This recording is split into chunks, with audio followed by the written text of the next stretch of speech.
to our first edition of Papillion Fire, Always Ready, our brand new series covering the Papillion Fire Department. Joining us to kick off the series, it is a get to know a firefighter. Stephanie Ferguson is joining us today to talk more about her career and how she ended up here. Thanks for taking the time. We appreciate it. Absolutely. Thanks for having me. Yeah. So how long have you been on the fire department? 3 years in July. Okay.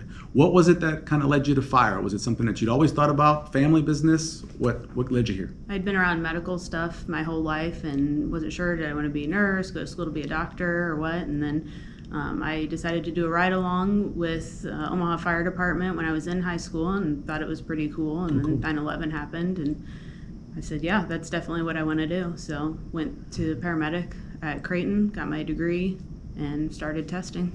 How old were you when 9/11? Were you in high school in 9/11? Yes. And it impacted you to the point where you wanted to be a part of the rescue operation? Yeah, I wanted to help people. I knew I wanted to help people, I just didn't know in what aspect, and then when that happened, it just all seemed to fall together. I shook your hand. You're strong. So were you an athlete in high school? I did, played basketball and I played softball. Yeah, obviously a point guard. Yeah. In basketball. Can you kind of talk about that, the athleticism or at least the ability for strength doing this job and how that kind of translates for you? It's a very difficult job on the fire side for sure. You work out, you got to eat well, just take care of yourself, stay hydrated, but it's definitely a physically demanding job and you have to stay up on that. Where do they do it here for Papillion? Where do you guys go to train to become a firefighter? You have to take Firefighter 1 for Papillion and have that certification in Firefighter 1 and Hazmat before you can get hired here, so it just has to be by your hire date. Other departments put on their own academy. Just due to our smaller size, they have you get that certification prior to, and then they put on a shorter academy to kind of show you the Papillion way, how we're going to do things. And then a lot of it's on-the-job training and experience too. Was the academy here or was it somewhere else? We held it here. Okay. And then it's different sizes depending on how many people get hired.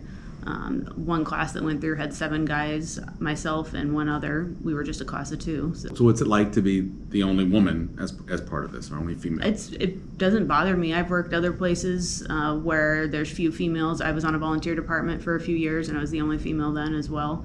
I think it doesn't bother them. Them as in the guys. It was an adjustment for them because they weren't used to having a female around. To me, it's just another day at work. I really don't even think of it most days that it's just not a big deal. Just it's like bathroom situation, some of the living situation is just a little bit different, but overall it's just another day and working with everybody. We're all family. So. When you talk to people either in law enforcement or firefighters or any type of organization like this, they always talk about how much of a family unit is because you spend so much time together. Can you kind of describe what you've experienced here with that? Yeah, we spend a lot of time together and sometimes we all need some time away from each other, but you know what family doesn't, but we all have each other's backs. We run difficult calls a lot and we're all here to check on each other and make sure everybody's doing okay. And you have home life too, and you have to keep that separate, but sometimes it does kind of spill over, and we're just all here to support each other. Yeah, I don't know if we talked as much about the mental aspect of a job before COVID. We've kind of all learned that you have to kind of check in on each other. What's that like? Because you do go on serious calls. There are people who are seriously injured or even die. How do you kind of balance that with yourself and then also with your other firefighters? Some of these calls, I would say overall, kind of our standard run-of-the-mill calls don't bother us that much. It's some of the more serious ones that you see. Like we've had some really bad car accidents lately, some other mental health, psych issues, stuff like that, and just check in on each other. A lot of us kind of joke around to let off some steam, but just, and we have lots of peer support people that we can go to as well. But we're pretty good about checking in on each other and making sure everybody's taken care of. I'm sure no day is average, but what is a normal day like for you? Day starts out, we get here early, you change. We do shift change at 6:50. Our shift actually starts at 7, but it's just nice to get here early for the off-going crew and kind of get all of our changing done so that we're ready to go for our shift by 7. We do rig checks, so we make sure that our fuel's good, lights work, all of our equipment's ready to go, stock whatever we need. And then the truck, they do checks on saws, make sure the ladder works, fans, all that type of stuff. And then we have daily chores that we do.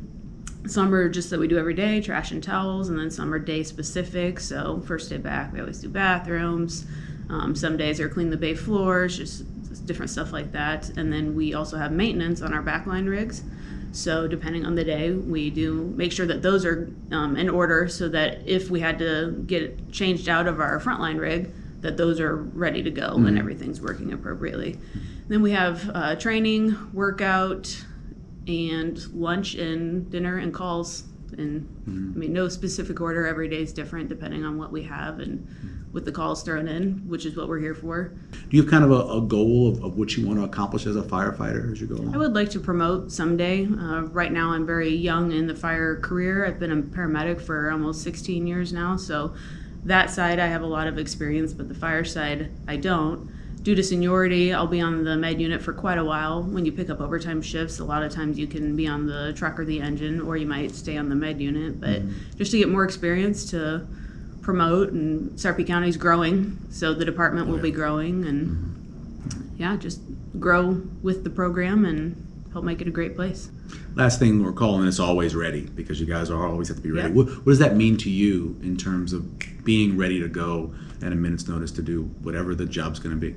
We have to be ready, first and foremost, mentally prepared. Like I said, we all have other stuff going on every day, but as soon as the tones hit, you're like, okay, here's the call we're going on. Let's figure out where we're going, and let's figure out what our plan is just based off the information that we have, because that's somebody's worst day is what we're going to. It's another day for us, but they're obviously calling because they're not having a good day, and they want someone who knows what to do and to help. So we have to always be ready to go for any kind of call that we get. Do you have any funny stories about the chief that you want to talk about? I worked at Creighton EMS department for a few years as the AHA coordinator, and we would do a little group get together, kind of a retreat, and they asked Chief to come and lead it one time. And we were going around the room and people were answering different questions, and he said, Christina, what's your answer? And I kind of looked around like, did you just call me Christina? And he had misheard and thought my name was Christina at the time, so it's kind of a running joke is he'll say, hey, Christina, and then he was like, oh gosh, I'm so sorry, and it was Stephanie. But that was many, many years ago when we had first met. And he remembered it, the mistake. Yep, so it's just kind of a running joke. It's funny, but yeah, that's probably one of the funny ones that I have of him. We appreciate you taking the time. Well, I appreciate you coming here.